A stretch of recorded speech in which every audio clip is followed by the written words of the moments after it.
Rapid fire is shot from a distance of 25 yards on the B8 target. It consists of two 5-shot strings, each string fired in a 10-second time limit. To demonstrate, I'm going to be using the Smith & Wesson K38 Masterpiece.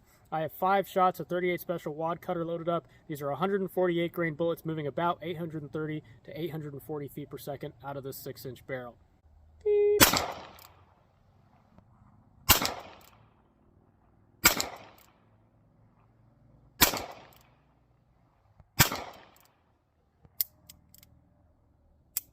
After I shoot my 5 shots, I'll typically throw in an extra dry fire or two just to get an extra rep in and to confirm I didn't develop any sort of flinch or anticipation in the middle of the string.